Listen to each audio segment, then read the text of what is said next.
నేను నీ మెడలో మెరిసే తాళని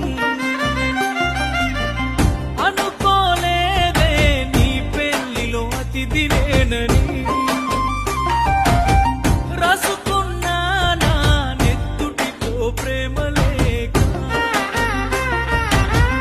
నాకు ఇచ్చావే రమ్మని నీ పెళ్లి పత్రిక నీ చుట్టుముట్టున్న అతిథులు అందులోనే నీ నవ్వులు నీ పక్కనున్నోడి మునివెలు నీకు వేస్తూ ఉంటే ముడుములు చూడలేక నేను చచ్చి బతికానే కన్నీటి అక్షింతలేసానే బాగుండాలమ్మా